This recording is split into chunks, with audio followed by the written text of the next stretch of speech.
Hello, ladies and gentlemen. Welcome to the newest episode of the Voxology Podcast. I, Mike Erre, am here with Tim Stafford, a very purpley Tim Stafford, with a purple T-shirt, a purple beanie, and purple blanket. A purple blanket.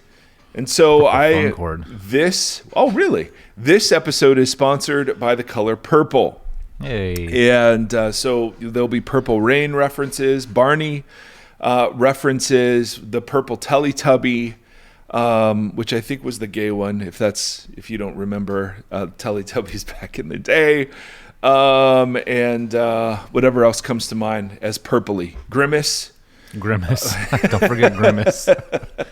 So yes, very purple today. Any reason for that, my friend? Did you look? Which was put on first, the purple hat or the purple shirt? It's a great question. I just, in general, like purple, apparently. Yeah, and which is just fine. But then I just threw all this on this morning to drive the kids to school. It's a little colder here, finally. But in what order? Fallish. But in what order? Well, I imagine the Timothy? shirt went on before the hat. I don't know. Maybe you walk around just with a hat on. I don't know. I can't assume that. You're right. We talked about that in class yesterday. You know what they say when you assume something. Boy, there's a It's a college deep cut. lesson. Yeah, deep dive. So anyway, this Purple Rain song by Prince. Eddie played that in his set at the Ohana Fest last weekend. He played Purple Rain? Yeah, but he didn't sing it. Josh Klinghoffer did. Oh, I love that they're playing together. Poor Klinghoffer just gets booted out of the Chili Peppers like... Yeah, but now he's a touring member of Pearl Jam and in the opening band. Oh, really? And a member of Eddie's solo band. He's touring with them? Yeah, he was their opener before the tour got canceled in 2019. Oh, and nice. And then they just kind of kept him in tow. Okay. Fantastic. Yep. Anyway, I don't have a All child. the news that everyone wanted to know. I don't have a child to offer this morning. So thanks for those of you that wrote in and cheered on Hannah like you would cheer on Sweet Seth. So I don't know. I guess it's just up to me to say, hey, Tim, hit that music.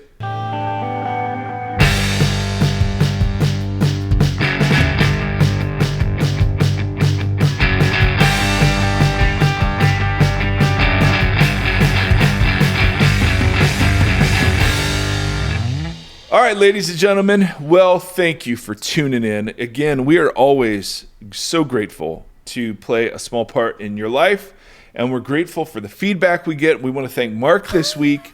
What? Oh, we got feedback. Don't worry, Timothy. We're getting to your feedback. Tim Stafford, a comment by Tim Stafford generated.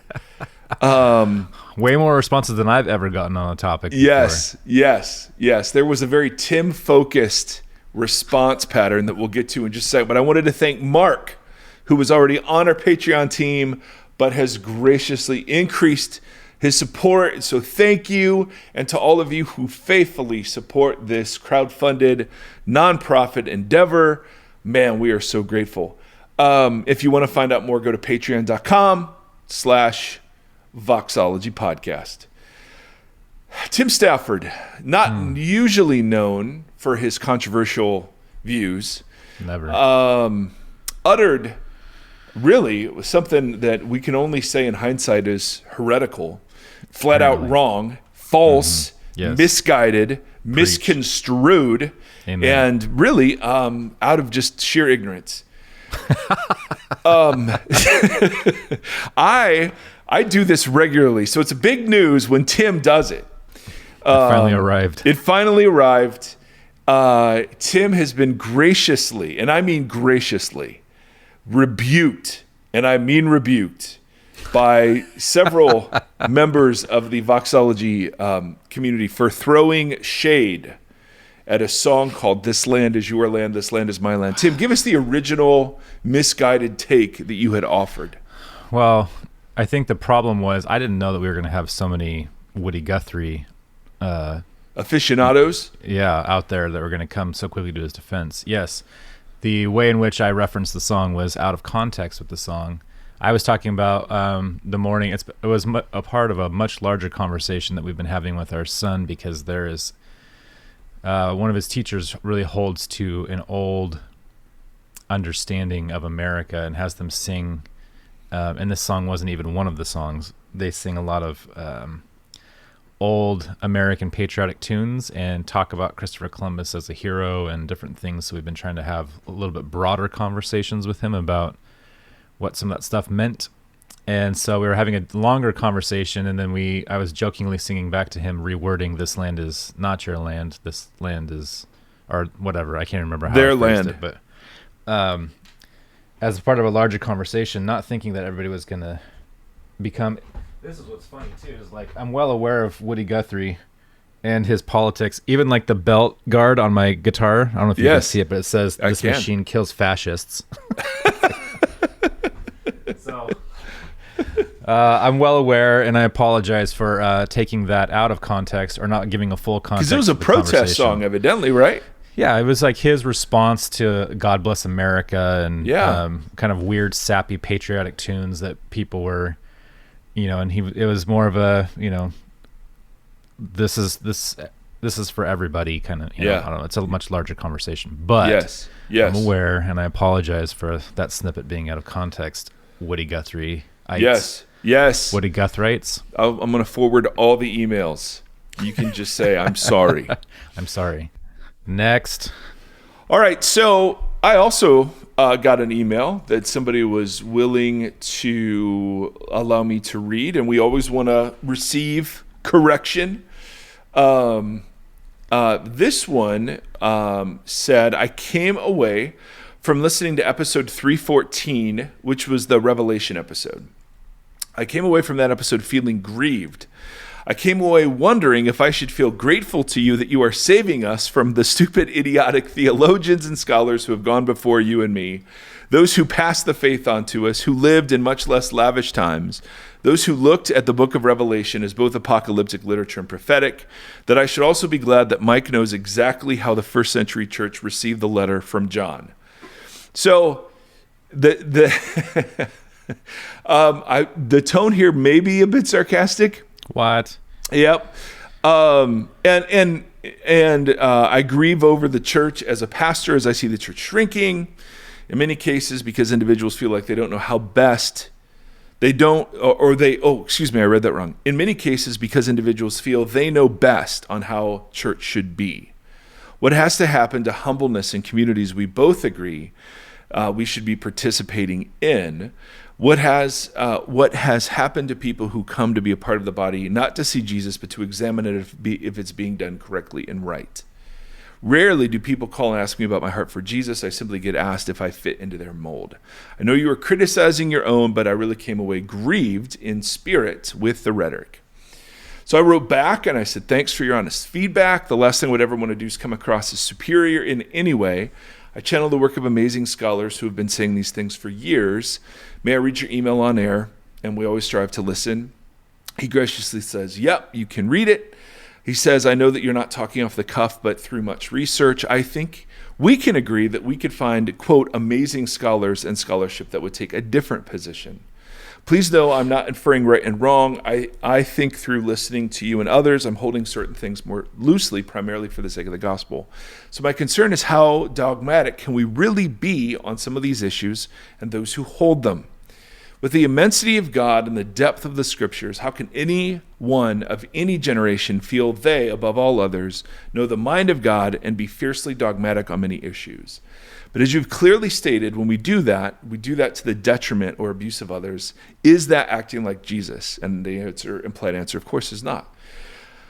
So I appreciate my thinking being challenged. I will continue to listen. Feel free to use these emails. So fantastic questions. And so to this individual, I really appreciate you writing in. And, as I wrote back and want to say publicly, man, never, but we hear this from time to time from people. Look, you guys come across like you know it all. And by you guys, it's Mike.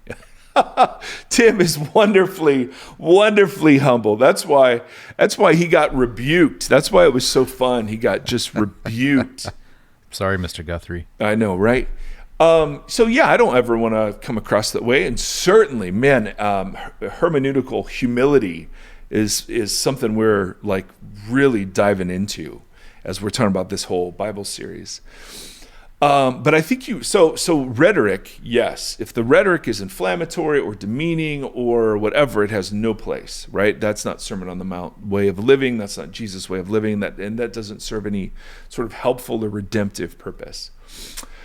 But in your second email, you raise an issue of, well, how dogmatic can we be? And it seems like underneath that is the idea that isn't it arrogant to even assume that you're right about an interpretation of the Bible when there can be other scholars who would disagree with you? And I guess I want to explore that a little bit, because I do think that there is harmful and toxic theology. And I would guess that you think that too. And that you would be dogmatic against it, and one of the things that you seem to be dogmatic against is dogmatism, and so totally, I agree with you on that. I think how we hold theology is just, if not more important than the theology we hold. Absolutely, couldn't agree more. So I always want to be, and the reason I wanted to read the email was just to always publicly say I don't ever want to come across that way. But at the same time, I don't quite go all the way with you to, well, just because there are scholars on both sides, it kind of means we can't know. Right. Or that it's arrogant of me to think I know what the text means. Because I would argue you do this same thing somewhere along the line, even though we don't know each other. And that's necessary for the kind of pastoring you and I are both called to do. Like, it's not just all a fuzzy gray area, and I'm not saying that you've implied that, but I am saying that when it came to the Revelation episode, I am quite certain that the Left Behind way of interpreting the Bible is wrong and harmful. And I think it would be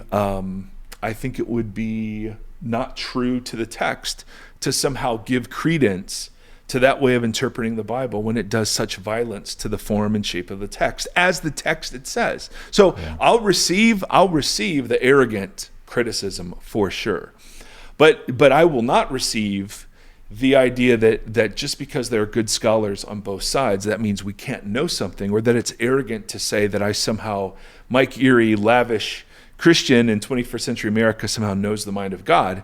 Not at all. But I am saying there are better readings of the text than others, and there are readings of the text that do harm, and I want to call those out. Absolutely. Yeah. And I would argue that you do that too. And now you may respond by saying that's not at all what my point was. Fantastic. But I wanted to use something that you said to talk about this bigger point. When we get into the text, it seems like we have to fight sort of a bunch of errors, but at least walk a thin line between two. One is the dogmatism of the fundamentalists on either side, right? With no tolerance for people who disagree, no grace, no hospitality, and absolutely repent of that, and I am capable of such arrogance, no question about it. On the other hand, I don't think that the opposite error, and I'm not saying that you're saying this, I'm saying that it is being said, however, and I feel like it was intimated a bit in some of the way you phrase things, that just because there's loads of views that we can't really know, that we just have to be agnostic on some of these things. And I just want to say, well, I don't know that I'm right, but I certainly know there are readings that are more faithful than other readings of the text. And I think it's important that we as pastors and thinkers wrestle with how do we know more faithful readings when we see them. Yeah. And that has to be done with humility, because I've changed my mind on a bunch of things. Totally. You know what I mean? So absolutely, the whole enterprise should be characterized by humility. And if I don't display that, I'm right to be called out. But the goal of the enterprise is to arrive at some faithful reading of the text. And I just don't want to throw that out in the midst of, hey, but there are loads of people that read the text otherwise. Yes. Yeah. You know, when it says wives submit to husbands, and I've heard that taught, I've heard good scholars teach that. Then you realize that verse doesn't say that. It just says wives to your husbands. And the verb submit has to be borrowed from the verse before it in verse 21. That's where it says submit one another, submit to one another. And then as an example of that submission to one another, it says wives to your husbands, but it does not imply that husbands should never submit to your wives. Yeah. And I think, I don't know the mind of God, but I know damn well that the reading of some scholars that takes that to turn women into doormats is incorrect. Yeah. So I just want to hold on to the ability to land some places when we come to the text. And this whole series has been about how do you land well, even in places, and there are great scholars who would disagree, but I don't know. I don't think that that is a faithful rendering of the text. And so I know you're not saying, and maybe I'm way over answering this, but it was totally provoking thoughts in my brain because the sarcasm in your first email stung. Oh, should I be grateful for Mike Erre, who knows better than everybody else? And And the answer is yes. Yeah. Well, no, good Lord, no. And that's why I was like, I'm channeling scholars who've been saying these things forever. Yeah. This is just Mike Erre in a room, although it is that. So it stung a bit because that would be totally contrary to everything we talk about on the podcast. But at the same time, there have been better interpretations as we've gone on. Yeah. And as we're more aware, I mean, the Dead Sea Scrolls opened up massive realizations that we were misreading Judaism and that we'd misunderstood Romans and blah, blah, blah, blah, blah, blah. So all that is to say, I think that this email was incredibly helpful and was really, really thought-provoking for me. What do you hear in all this, Tim, if you want to comment at all on this? I'd like to first of all say that podcasting is weird because right now it's just the two of us talking and you're looking at me and you're saying you. And so I'm receiving everything you're saying as to me. Yes. Yep, I think that you're right. That's what I think. Well, thanks, Tim. That's why you're on the podcast. No. This whole thing is, the whole series has been interesting for me because I don't feel like things are being said as like hard truths, but they're like archaeological digs. And as we discover a room, we kind of look at that room and then move to the next and then not forget the room prior to that as you enter the next room. And you're carrying room to room in this dig. And I think it's actually kind of fascinating because, yeah, sure, there's maybe in 100 years, people will be doing another dig and they will build upon things that you have discovered while you're digging. I think that's the nature of time. Right. But for sure, there's people that are, digging in the wrong places and finding the wrong things or not digging deep enough and then making outlandish claims or totally. Or to test the fruit stuff. Like with what you just said, like that's such a, all I do in class is like harp on students that like, none of my students are English majors. So it's like, I'm not harping on them about English. I'm harping on them to be critical thinkers. Like you have to look at something, understand it's literally the same thing we're doing right now. I had this conversation in class yesterday. You're looking at an article, you're understanding the authorial intent, what the author is saying, and then you have to respond to it. Mm-hmm. You have to find your voice and your opinion on that thing matters. And my wife and I had a long conversation last night about I'm worried, or the thing that I'm most worried about since we're both teachers is creating a generation of critical thinkers, whether they're conservative or progressive or whatever, but that they're using their brain to actually critically think about things and understand them rather than just blindly accepting some wackadoo ideas. Yeah. Test the fruit. Come on. And that test the fruit motif is being shown explicitly in the new Netflix series, Midnight Mass, that Tim and I both realized we were watching. And please, don't watch it. It is so blasphemous.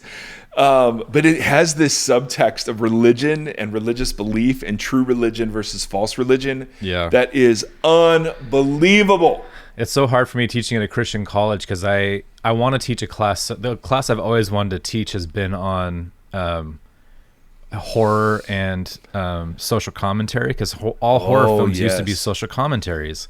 Yeah. And now they're starting to do that again. and like, Jordan Peele and, these movies Yep. like Oh, my Midsummer and Lord, Hereditary, yes. they're all commentaries on something about society, and they provoke really interesting conversations. And Midnight could not- Mass provokes a very interesting conversation. It does. Oh, my But Lord. I can't tell my students to watch it. Right. But Because it is not Christian, even remotely. But it has great conversation on Christianity. Yes. I think, and Oh. religion and Oh. stuff. So it's, I Yes, love it. we're not That was- officially endorsing it No, with don't watch with it, a but you cross should. or a fish. Although there are lots of crosses and fishes in it. Oh my! It starts with a fish. Interestingly enough, but it is.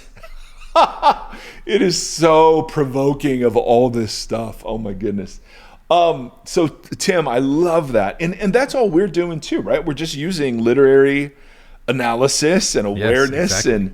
and one of the things I think about the email, just jumping back to that for a second, is we all have hermeneutical communities that we are born out of, and so to critically think requires us to kind of excavate the assumptions around those and line them up again. And see, technically deconstruction is something that happens to us. It's not something that we do. The text, and it's usually in literary theory, the text deconstructs itself. And that's what we're trying to get at, is the text deconstructs itself when we're paying attention to it. And so That's so key. What you just said, I think, because a student asked if we could do office hours yesterday, and she was talking to me about how she's having a problem with retention and she's having a problem keeping up in her classes. We had this whole conversation about advocating for yourself with teachers and whatever, but I was like, I think that a lot of people don't think they have the ability to critically think or to close read or to, they think that those are terms that like are too big or heavy to be applied.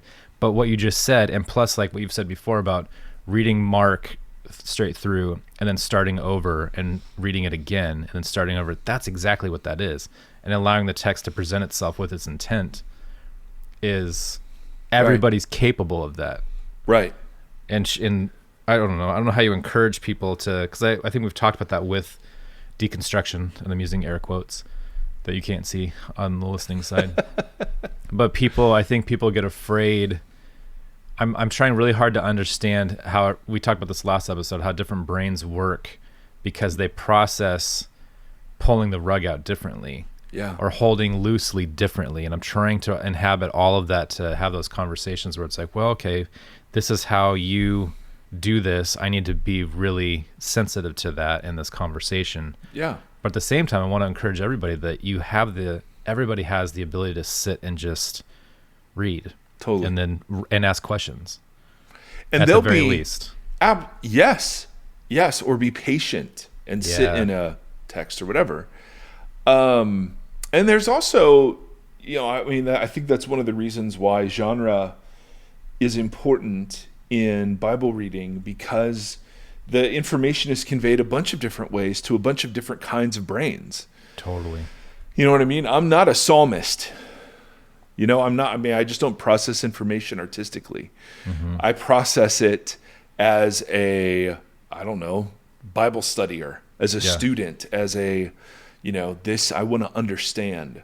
I don't experience the text first. I try to understand it first. And that's the way my brain works. But there are people that are psalmists before they're anything, or there are people that are narrative people before they're anything. And so I just love that Scripture itself makes room. It's so rad for that.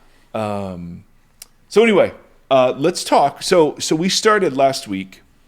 We were jumping ahead on the Bible stuff because we were processing. It's a purple water bottle, ladies and gentlemen. Good Lord, he just pulled out a purple water bottle. It's true. Oh my word. We just started. Now I'm starting to feel self-conscious. Yep, there's this purple, and it's not that it's purple. It's just that it's all the same color. Yeah, that's the point. Purple. My high school colors were purple and gold, baby. Purple and gold. Yes. So I'm a fan of the purple. Absolutely. Absolutely. But we started talking about, okay, so how, you introduced some troubled times, and they all had they all, as one does, they all had kind of features in common. One of them is that very often these are concerned about justice and understanding or misunderstanding what justice is. And so that caused me to jump ahead in the Bible stuff and say, okay, Richard Hayes has this template that when we talk about measure the fruit, okay, what does that mean? Does it mean these church people are nice, that this church is nice and that that's the fruit that Jesus is after? Well, I think it's much bigger than nice. Love is much bigger than nice. Is it just being accepting of every single thing that people can possibly believe? Jesus wasn't. And although he was addressing religious leaders primarily, he did lots of correction about what true Judaism was, away from its corruptions. Does it mean that we have strict moral codes that we adhere to and keep people in or kick people out on the basis of their, external conformity to those? I mean, so fruit remains unclear as a test for if you're reading well.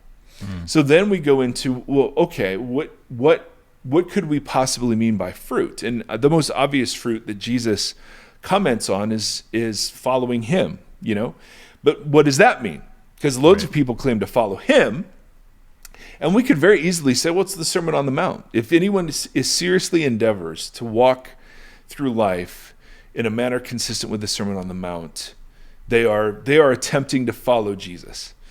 But there are bigger things also involved in that. And so Hayes comes up with this sort of template of 3 ways, and he doesn't use the word fruit, that's my word, but 3 ways of sort of talking about readings as they inform communities. And the first one is community itself, that these are, the purpose of the text is to form communities of people who are faithful to embodying the Jesus story well in their life, and working to inhabit that story themselves. And so we talk first about community, that the object of the New Testament are not individuals in affinity groups, they are churches. Yeah. And that has massive importance later, like the wives submit to your husbands. That's not talking about a nuclear family. That's something very, very specific happening there that was addressed. He was addressing the church. So that automatically changes how you approach the text. Secondly, we want to talk about the cross. And Jesus himself introduces a Jesus-centered reading of the Old Testament when he is with the 2 disciples on the way to Emmaus. And then he begins, with Moses and the prophets to kind of talk through how the scriptures are fulfilled in him and point to him. And so there is a backward awareness that we carry into the Old Testament that, of course, the Old Testament writers and authors themselves did not have. But that doesn't mean we just get to find Jesus and Christianity everywhere. That's not how that works. But it does mean that a faithful community will be cross-shaped. Mm-hmm. And again, cross-shaped doesn't clarify anything, but let's spend some time clarifying what it means. So when we use the word community, we mean communities oriented by justice. Justice is a dynamic that the gospel introduces in communities where it lifts up the poor, the marginalized, and the lowly, and it brings down the rich, the mighty, and the high status, so that all might share as members of God's household, as brothers and sisters, as siblings. One could say, this land is your land, this land is my land. That's exactly the right use. And it's fascinating, Tim, because what people jumped on you about was exactly the kind of thing that we're doing in Bible work. You took something out of context and actually were employing it in a way contrary to the author's intent. Yep. And so what you got was, no, this song was actually about, and then these people gave you the narratives, or they gave you the story behind the song, or the deeper meaning of the lyrics, right? Mm-hmm.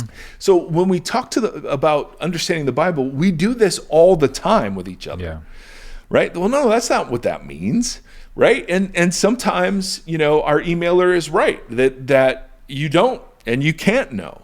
Right. About what the author meant here. And there are parts of the Bible that are totally like that, where it's like, my Lord, I have no clue what Paul is getting at when he talks about the angels are watching. Cover your heads for the sake of the angels. Yeah, that'd be a fun postscript to this series, is because I would imagine even the things that we can't understand in some way have an intent that our inability to understand is a part of. Yeah. Does that we make can sense? guess at. We can totally Yeah. guess at them, but Right. it's just guessing. Yeah. So we want to talk about community. We want to talk about cross. We want to talk about new creation. So how do you know if the Bible is being read well? Don't go to their doctrinal statement. Don't go to the lyrics of the songs that are sung. Ultimately, what you want to do is you want to look at the communal life of the community. Yeah. And is there power sharing? Is there transparency? Is there honesty? These are all communal features that are around the idea of justice. That the gospel introduces dynamics in and reorients relationships in a community. And if it's not doing that, if it's just reinforcing existing divisions and fault lines, then the scriptures very clearly in the New Testament declares that to not be a faithful church. Or a faithful community. When we talk about cross, what we're talking about is something called cruciformity.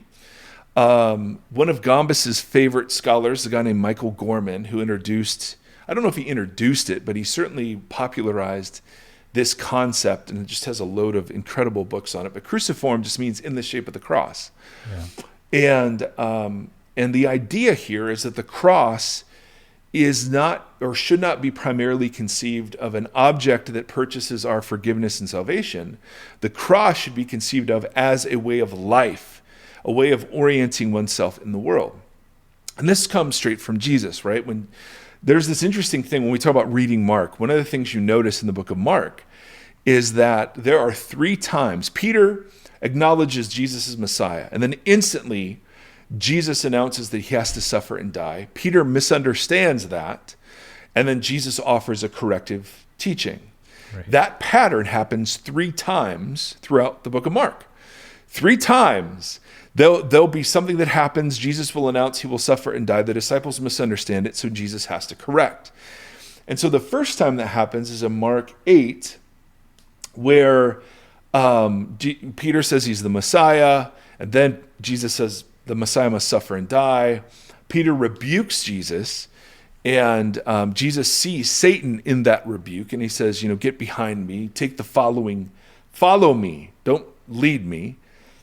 And then he says, whoever wants to be my disciple must deny themselves, take up their cross, and follow me. Whoever wants to save their life will lose it. Whoever wants to lose their life for my sake will save it. And I don't know if I read that right or quoted it right, but you get the point. Yeah. That for Jesus, taking up your cross is a way of life. So even though he will suffer and die, and as we know later in the story, he's forgiving people as he's suffering. He's not trading insult for insult. He is sacrificing himself for the people who are doing violence to him, right? All the stuff he talked about in the Sermon on the Mount, he himself embodies. That is what taking up your cross looks like. Taking up your cross, and for some of the disciples, it was quite literal. They would be crucified. Yeah. But it was also a picture of someone who had renounced their rights and their entitlements, who had been rendered socially unfit.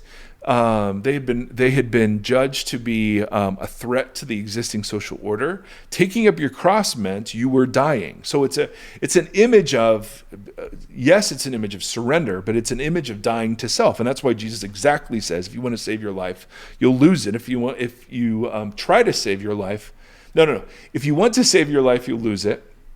If you want to lose your life, you'll try to save it. Right. And so he's painting a picture of a kind of life that is cross-shaped, right? That's what it means to take up your cross and follow me. Mm-hmm. It meant literally for some of them to follow me to Jerusalem, right, where he was taking up his cross. But as this is written later to later churches, right, it has the implication of a pattern of living. The same, he says, and if we want more, if we want ideas about what that pattern of living looks like, well, the second time he says this is in Mark 9. Jesus said the Son of Man is going to be delivered in the hands of men. They will kill him. After 3 days he will rise. Then it says the disciples didn't understand what Jesus was talking about. When they came to Capernaum, Jesus asked them, what were you guys talking about on the road? And they kept quiet because on the way they were talking about who of them would be the greatest when Jesus comes into his kingdom. Right? It's amazing. And then he says, and again, this is all in response to this. He says, anyone who wants to be first must be the very last and servant of all. And then he gives an example of what that looks like.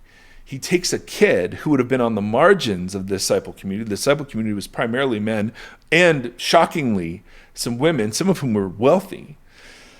But he takes a little child who was not an exemplar in the first century of spiritual humility or goodness, but was, in even Jewish culture, these were just drains on resources.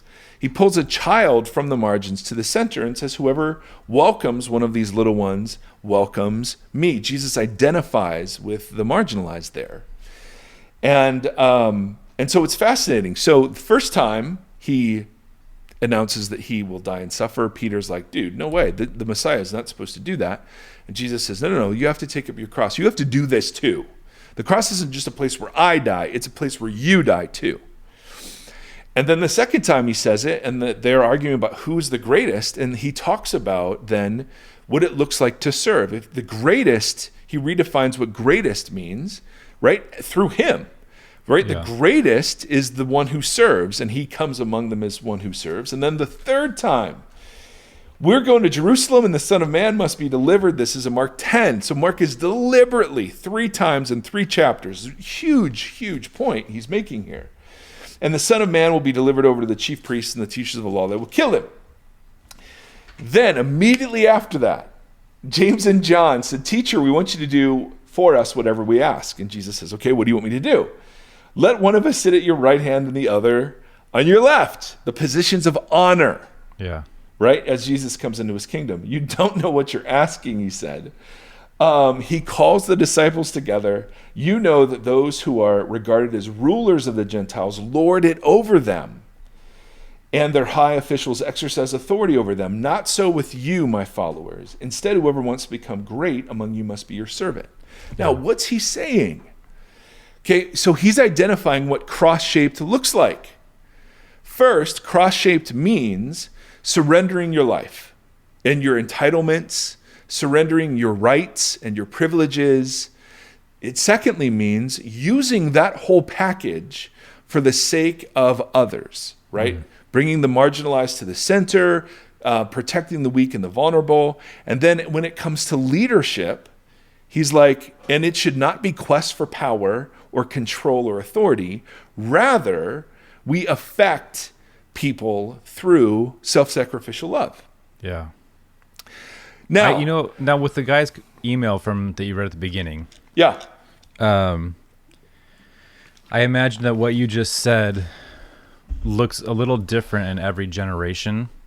So even in a couple thousand years since Jesus said that, the way that plays out, the dying to self and then sacrificing those things for the sake of other people who are being marginalized, a lot of times who's on the margins, right, that changes, right? And so the interpretation, in some ways, it's interesting because the generational intent generational discernment as to what that looks like. Yeah. Requires like a specific set of like a specific work in every generation to a certain extent.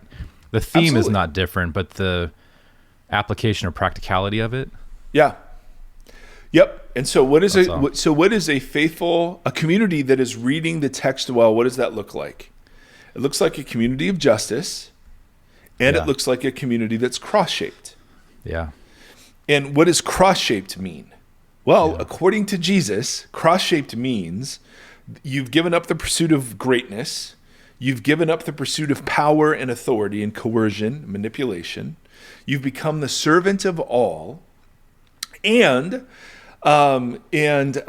you are radically redefining what it means to live oriented towards the world, away from self-interest and self-aggrandizement and selfish ambition, and towards self-sacrificial love, right? Yeah. Paul, and this is where Gorman and Gombas camp a ton. They camp and they argue that if you really want to know how Paul conceives of church life and ministry, the clearest picture of that is Philippians chapter 2, where we have this very famous poem or hymn or something that Paul is quoting to the Philippians. But think about, and again, we're going to make some points here, but just I'm going to read the text.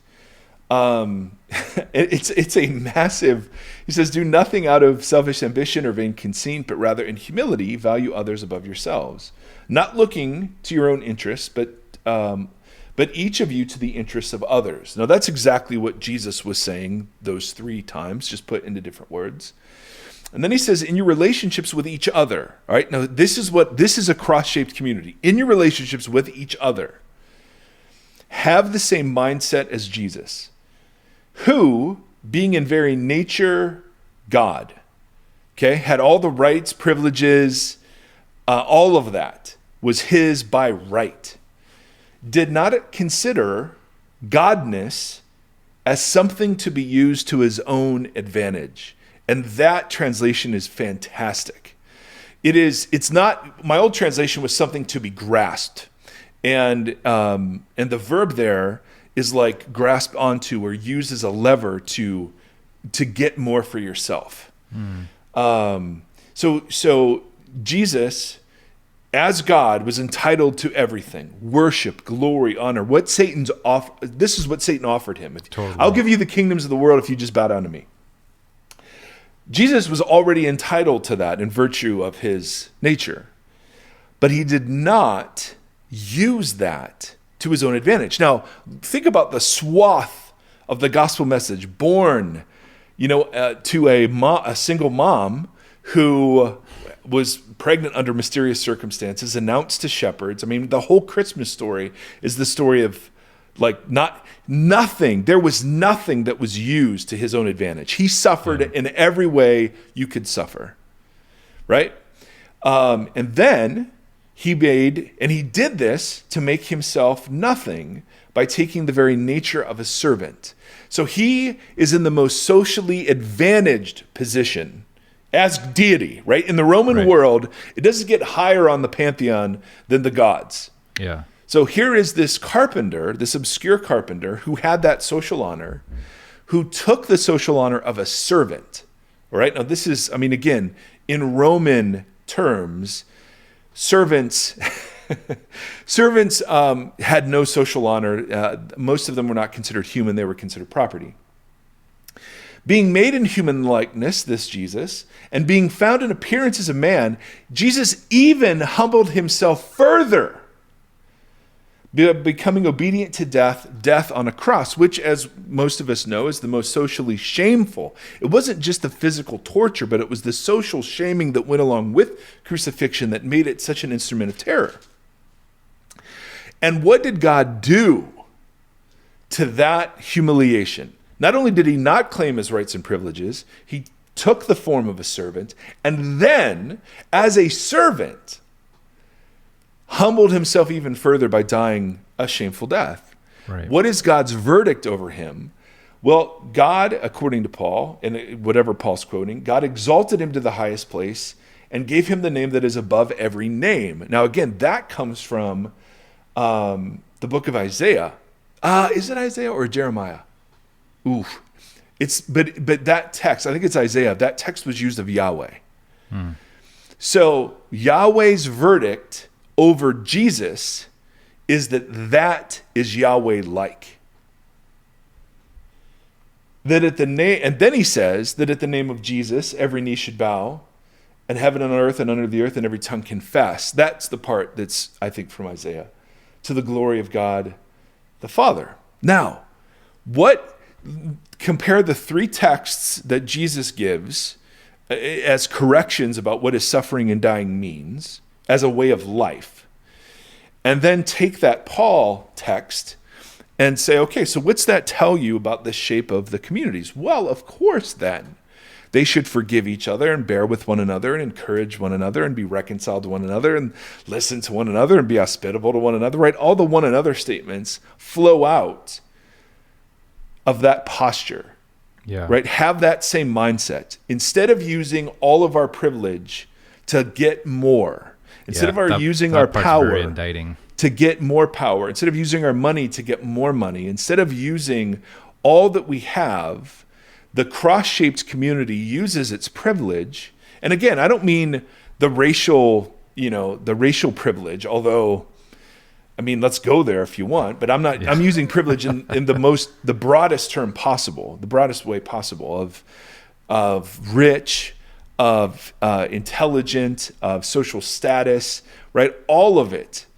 When we see this with people who use their platforms to lift others up, we see this with people who are so unbelievably generous that their competency at making money fuels the generosity that, it's just we see and we join in Jesus we join with God in declaring that Jesus shaped. Right? We just celebrated 9/11, all of the first responders that were running in. Right.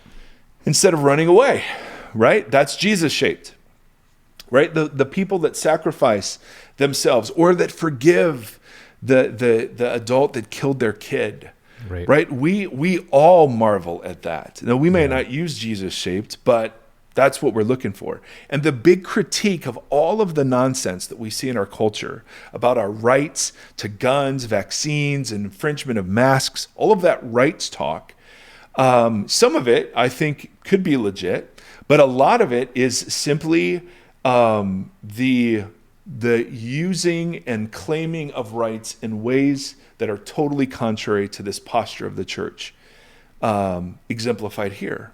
Yeah. So it doesn't matter if you have a great theology of the cross. If your life is not cross-shaped, you don't have a great theology of the cross. Right? And so we spend in America all of our time talking about which atonement theory is the correct one. Right. But, Jesus doesn't give it an atonement theory. He gives us a meal, first of all, to explain his death. And then secondly, he gives us images of what being cross-shaped looks like. And it looks like renouncing power, using my privilege and freedom for the sake of others. Right. Now, if people, so you take the mask issue. If people have reasons to not wear masks, great. The danger is in saying it's an infringement upon my rights, as if my rights over against the community were the most important thing. The cross-shaped community is a community of people who put away their rights for the sake of other people. Now, I'm not saying that everyone who doesn't wear a mask has an issue or whatever. I'm just saying that's a great example of a current thing. Or hey, I'm not going to get a vaccine because the government doesn't have a right to. Right. Now, that may be true in our modern liberal democracy, but that's not the place we start. The cross-shaped community at least starts with, how do I use whatever privilege I have for the sake of others? How do I leverage that? I don't use that to gain more for myself, right? Which is totally contrary to all platform building. But instead, I use it for the sake of others. Right. And what is the image that I sent you last week? The giving tree one. Yes. Where they redid the giving tree for inequality, and equity and justice. Yes. Yeah. And the justice one was like fixing the system to offer equal access to both tools and opportunities, not because a lot of times we stop at equity and we don't get all the way to justice. That's right. Yes. No, I think that it was so good. And do you see, the cross-shaped humility and willingness to serve totally goes hand in hand with a community characterized by shalom and justice. Absolutely. You can't separate them. Sky had a great conversation with David French on Friday on his podcast, but one of the things they talked about... The Holy Post. Yes, on the Holy Post. They need some advertising. There's a couple of really profound things in there that I thought were just really great. But one of them, they were talking about empathy, because there's this big conversation in the church about like the sin of empathy right now. Yes, There's been yes. big names who have said that empathy is a sin and yada yada yada. Oh no, or that empathy, you can have too much of it, Right. and it could be Well, sinful. and so one of the things he was talking about was like David French was talking about like people. There's this continues to happen, that we see that people die of these people who are against the vaccine and very outspoken about that kind of stuff. Right. Laying in a hospital bed saying like, "Oh, I wish I would have done this," as they're dying. Right. And he has this whole conversation about, because people are saying they're out of, like he's saying on both on the right and the left, people are saying, "I'm out of empathy. I can't empathize anymore. I can't, like, you know what? They dug this hole. Let them sit in it." And I am super guilty of that posture of just being like, you know what? I can't have this argument anymore. Like, you reap what you sow, blah, blah, blah. And he was talking about like empathy and these kind of things of being in the hospital room with your hand on the person's shoulder and just being like in that sorrow with them, despite how many disagreements you had or how angry you are with them or whatever. Yeah. And having that posture. And that's what you just said makes me think of that brought that back up to my mind. 'Cause it's like this posture and community of fostering exactly this fruit. Yeah. And it's really hard work. Like that's why no one does it. Yeah, totally. I mean, because cross-shaped means I don't get to render you an enemy. And yeah, so that made me think of that from the Sermon on the Mount stuff too. And like there's a lot of things I think that the church does get kind of good at sometimes. Like we'll have moments of meekness and weakness and doing service for people or whatever. But the love your enemy thing is something I think that we collectively still struggle quite a bit with. Yeah. I struggle a lot with. Me too. Especially when your enemies are Christians of different political parties. Yes. Because then we get to play the judgment, discernment card. Yes. And then even in some progressive circles, forgiving people is complicit with evil, which, oh my goodness. So, I mean, and that's why I use the mask stuff and vaccine stuff loosely. I just see a lot of rights assertion in some of those arguments. And I go, well, again, the posture is, I use my rights and privileges in a posture of self-expenditure. Now, that doesn't mean we don't save up and we don't invest wisely and take care of it. I mean, that, again, let's do all the nods to capitalism in our framework, and disclaimers. Great. But the fundamental posture of life is either to use what I have to get more for me or to use what I have to benefit others. Right. That's it. And so, and that's true of the churches, is the goal of the church to just get more honor and social status and how big we are and how much money we have and how glorious we are. Okay, you might be big. Big isn't necessarily bad. And certainly shiny big buildings can be used for good. But is the posture of that, all of that, for the sake of its own self-glorification, or is it for the sake of others? And, we'll all use the right words to say, hey, it's all about Jesus. But it's funny. The people that need to tell you it's all about Jesus, very often they have to say that because they're making it all about them. And so if it really is all about Jesus, you probably won't ever notice. You know what I mean? And that's a conversation we have a lot, is that, the loudest voices are the ones monopolizing the conversation, because a lot of the quiet voices are the ones that are doing humble work, and it's not totally. There's no loudspeaker involved in that. Yeah. Which creates a very interesting conversation about how to exist in this world in an effective way or whatever, or if that's even a conversation to be had. Yeah. Totally. So let's say you're looking for a church, all right? What are things you might want to look for? Well, when it comes to communities characterized by justice, are there people of different and varying backgrounds? Is there a gut level honesty and lamenting about the realities of life, or is there sort of this paper mache cliche wall? when we talk about suffering? Is it always we end on a high note and it's a pep rally for Jesus, or is there the reality of lament and the work in the church to take care of people who aren't socially advantaged, so that they're lifted up and that the socially advantaged, instead of just being recognized and playing favorites, right? This is the great tragedy of Hillsong. Right. At least in one of its expressions, it was a celebrity culture. And here are all of our celebrities treated as celebrities, when in fact what the gospel, the real gospel, does is take all that away and call it into question, so that the celebrities might be siblings with the normally, a homeless or socially disadvantaged, right? And if it's not doing that, then those are not gospel dynamics. Those are just worldly dynamics applied in a church environment. Right. So too with the cross. If the church is characterized by expending itself for the sake of others, then that's a glorious, glorious thing. If the church just seems interested in building its own brand and boasting in its own goodness, like, here are all the things our church did this year, here's how amazing we all are, we're one of the fastest growing churches. I mean, any of that language, that is so antithetical to all of this. Flee, my friends, flee. Even if the theology is great, it's bad theology. It's bad reading, because we are not saved by perfect reading. Hallelujah and forever. Because, like our emailing friend said, we're never gonna land on that. Right. But there are readings that produce fruit, and we're just trying to define what the fruit is. So a life that is characterized by self-expenditure, and we don't go around judging. The pastor has a new car. That dumb old religious Phariseeism. It's not what we're talking about. If you've immersed yourself in Mark or in the Sermon on the Mount, Jesus when you see it. Yeah. And you just want to look for communities, not people, because people are going to be all over the map.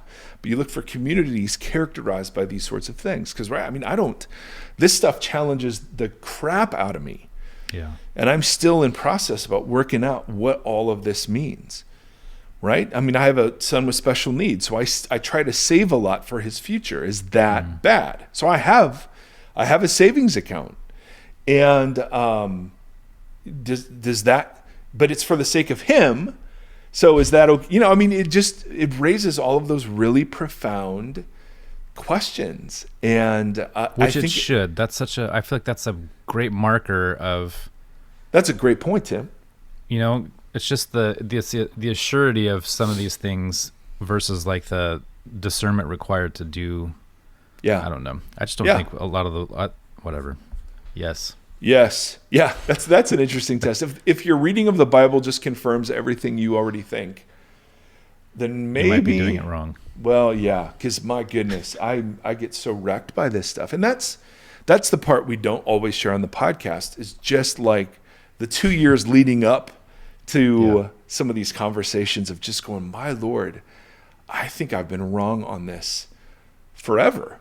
Yeah. And I think there's a more faithful reading and a more communal, a better and more faithful inhabiting as a community of whatever it is that we're talking about. So it'd be so great to build a church culture where pastors feel comfortable enough to say exactly that. Like, hey guys, I've gone through this thing. I've realized that I maybe misinterpreted this, or I misrepresented this. And now I want to kind of take us back through that, and all of us be like, oh, that's interesting. Let's do that together. Yeah. And that's one of the great gifts of podcasting, right? Is that we get to do that and just say, I used to, because of the inherited culture, I used to think women could not be elders in a church. And I think I was wrong about that. And I don't have any, mad donor leaving the church because of something like that, right? You get to just sit in that and go, Is eternal conscious torment the most faithful reading of Jesus' view of Gehenna? Right? So we've been given a great gift in that you and I get to talk through this stuff, and then we get to hear from this really wonderful community around us. Especially as two outward processors. Oh, goodness, yes. Yes, I don't know what I think until I start talking. Right. Anyway, friends, I know that for some it's helpful, for some it's bewildering, for some it's frustrating, for some it raises all sorts of questions. And man, we welcome all of that because that's us. That is absolutely us. And maybe, you know, that's something I can work on is showing the journey better instead of just the conclusion. Because there's a sense in which these things I don't just start on a Monday and say, hey, what should we talk about? I mean, this is stuff that's been stewing for years. Yeah. And pulls from so many different places. And, you know, maybe there's a fun conversation would be, hey, what are we in process now about? Like, what are the things that are happening right now that we're totally not? It'd be a fun, like, annual or biannual check-in. Yeah. Like, all just right. The episode title, WTF. Like, what? Is purple always the color of royalty? Because if so, I'm looking at a man who is royal, like Lord with an E would say. Yeah. Yeah. All right. Positioning to sit on the right hand, but we know how well that goes. Totally. Oh, anyway. All right, friends, listen. Thank you for tuning in. Next week we'll see. We might jump back into more official Bible stuff or hit new creation. I don't know. I also promised a law episode, so we'll see how all of that goes. But Tim and I are eager to get into new creation again because I got some questions. Yes, and I'm going to put forward a hypothesis that I don't know is right. Oh, I like it already. Well, no, yeah. But just as a way of understanding what the Old Testament sacrificial system did. Oh boy. That is congruent with what I think, how Paul understands what Jesus did. Because in the Old Testament, I can't help myself. Don't get into it. Okay. We'll do it. In the Old Testament, there was this, but now maybe there's this. Yeah. So anyway. All right. May the Lord bless you and keep you. May the Lord shine his face upon you and be gracious to you. May the Lord lift up his countenance to you in these days. May he give us peace. Friends, what an honor. Thank you so very much for tuning in. Till next time. Bye. Thank you for listening to this conversation. Voxology is a 501c3 nonprofit organization that is supported by listeners just like yourself. If you'd like to partner with us, you can do so at patreon.com/Voxology. You can also join the community and hang out and chat with us on the socials. Facebook.com/Voxology Podcast and on Instagram @Voxology. Thank you for walking the long road with us.